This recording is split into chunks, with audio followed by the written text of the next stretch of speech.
রাম রাম বন্ধুরা, নমস্কার। আশা করছি তোমরা সবাই খুব ভালো আছো। বন্ধুরা, বছরের প্রথম দিনেই তোমাদের সকলের জন্য কিন্তু একটা দারুণ বড় খুশির খবর।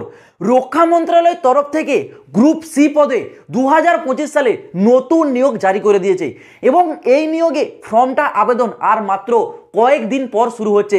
অ্যাপ্লাই কবে থেকে শুরু হচ্ছে সেই ডেটটাও কিন্তু জারি করে দিয়েছে অফিসিয়াল নোটিফিকেশনে।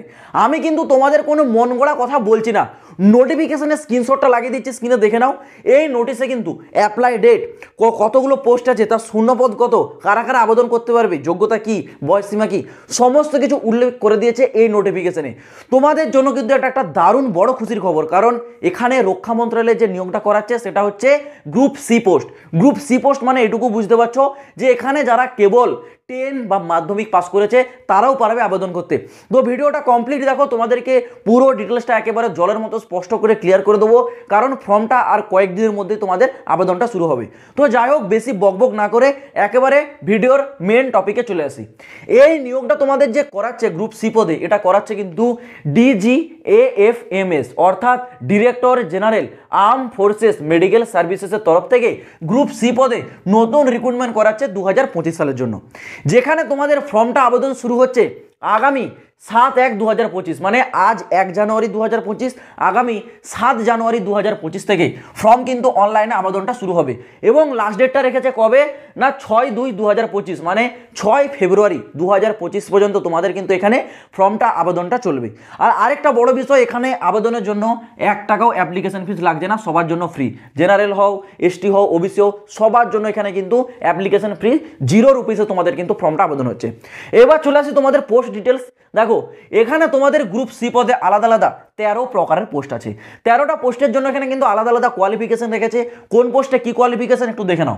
প্রথমে যে পোস্ট আছে সেটা হচ্ছে তোমাদের অ্যাকাউন্টেন্ট, ঠিক আছে। এই অ্যাকাউন্টেন্ট পোস্টে তোমরা যারা আবেদন করবে, তোমাদের এখানে যোগ্যতা কি বলেছে, 12 পাস থাকতে হবে, সাথে সাথে 2 বছরের কিন্তু এক্সপিরিয়েন্স থাকতে হবে, তবেই তোমরা অ্যাকাউন্টেন্ট পোস্টের জন্য আবেদনযোগ্য। পরবর্তীতে তোমাদের স্টেনোগ্রাফার গ্রেড 1, এই পোস্টের জন্য বয়সসীমাটা কি বলেছে দেখে নাও। বয়সসীমা বলেছে 18 থেকে 27 এবং এখানে তোমাদের যোগ্যতা কেবল 12 পাস থাকলে আবেদনযোগ্য। পরবর্তীতে LDC অর্থাৎ লোয়ার ডিভিশন ক্লার্ক, এই পোস্টের জন্য তোমাদের এখানে বয়সসীমা 18 থেকে 27 বছর বয়স, যোগ্যতা থাকবে শুধুমাত্র 12 পাস।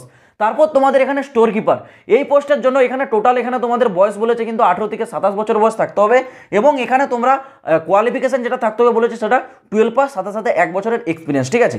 তারপর এখানে তোমাদের আছে ফটোগ্রাফার। ফটোগ্রাফার পোস্টের জন্য এখানে তোমাদের বয়স সীমা বলেছে 18 থেকে 27 বছর বয়স এবং এখানে যোগ্যতা তোমাদের 12 পাস, সাথে সাথে এর কিন্তু এক্সপিরিয়েন্সও থাকতে হবে। থাকছে তোমাদের এখানে ফায়ারম্যানের পোস্ট, যার জন্য এখানে বয়স সীমা 18 থেকে 25 বছর বয়স থাকতে হবে এবং এখানে যোগ্যতা কেবল 10 পাস। একটা কথা মাথায় রাখবে, এই ফায়ারম্যান পোস্টেই কেবলমাত্র তোমাদের এখানে কিন্তু ফিজিক্যালটা হবে, বাকি কোনো পোস্টে ফিজিক্যাল হচ্ছে না। শুধুমাত্র ফায়ারম্যান, যেটা তোমাদের 10 পাস যোগ্যতা ক্যান্ডিডেটদের জন্য, সেই পোস্টে কিন্তু হচ্ছে তোমাদের ফিজিক্যাল টেস্ট, ওকে। তারপর থাকছে তোমাদের কুকের পোস্ট, কুকের জন্য বয়স সীমা 18 থেকে 25, এখানে তোমাদের সিম্পল 10 পাস যোগ্যতা চেয়েছে। তারপর এখানে তোমাদের ল্যাব অ্যাটেন্ডেন্ট, এই পোস্টের জন্য বয়স 18 থেকে 27, যোগ্যতা কেবল 10 পাস। থাকছে MTS এর মতো পোস্ট, মানে মাল্টিটাস্কিং স্টাফ, সেই পোস্টে 18 থেকে 25 বছর বয়স এবং এখানে তোমাদের যোগ্যতা 10 পাস। থাকছে ট্রেডসম্যান মেটের পোস্ট, এখানে তোমাদের বয়স বলেছে 18 থেকে 25, যোগ্যতা 10 পাস থাকছে। থাকছে ওয়াশারম্যান, যার জন্য বয়স এখানে 18 থেকে 25 চাওয়া হয়েছে, যোগ্যতা চেয়েছে 10 পাস।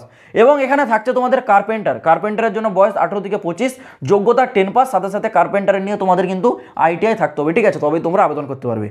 তারপর 13 নম্বরের লাস্ট যে পোস্টটা আছে সেটা হচ্ছে টিন স্মিথ, এই পোস্টের জন্য বয়স সীমা বলেছে তোমাদের 18 থেকে 25 এবং যোগ্যতা বলেছে 10 পাস, সাথে সাথে এই পোস্টও কিন্তু ITI সার্টিফিকেট তোমাদের চেয়েছে, ঠিক আছে। এই হলো তোমাদের পোস্ট ওয়াইজ এখানে এজ লিমিট এবং তোমাদের এখানে কোয়ালিফিকেশন, ওকে। এইবার আসি তোমাদের এখানে সিলেকশন প্রসেস বা নিয়োগ প্রক্রিয়া কিভাবে হবে। দেখো, নিয়োগ প্রক্রিয়াটা খুবই সহজ। নিয়োগ প্রক্রিয়াতে হবে তোমাদের প্রথমে এক্সাম, তারপর হবে তোমাদের স্কিল টেস্ট। আগে এক্সামটাই আসি। এক্সামটা তোমাদের এখানে কিন্তু CBT মোড হবে, মানে কম্পিউটারে হচ্ছে, ওকে। অনলাইনে তোমাদের কম্পিউটারে বসে কিন্তু এক্সামটা হবে, যেটা হবে তোমাদের 100 নম্বরের এক্সাম। টাইমটা দেওয়া হবে 2 ঘন্টা। 2 ঘন্টার মধ্যে তোমাদের 100 নম্বরের এক্সামটা কোয়ালিফাই করতে হবে। তারপর পরবর্তীতে স্কিল টেস্ট, এই ব্যাপারটা দেখো, এই ব্যাপারটা হচ্ছে সমস্ত পোস্টের জন্য আলাদা আলাদা স্কিল টেস্ট হবে।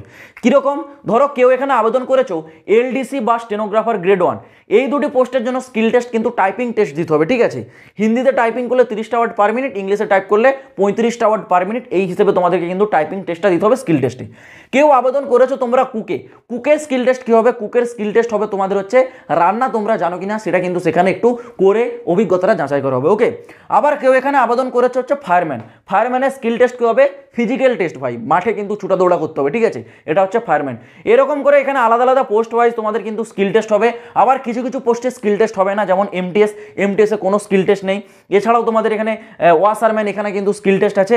এরকম কয়েকটা পোস্টে স্কিল টেস্ট হবে, আবার কয়েকটাতে হবে না, এরকম তোমাদের আছে, ওকে। তো আমি আশা করছি তোমাদেরকে যে বিষয়টা ছিল ক্লিয়ার করে বোঝাতে পারলাম। এর আবেদন কিন্তু শুরু হচ্ছে আগামী 7/1/2025 থেকে।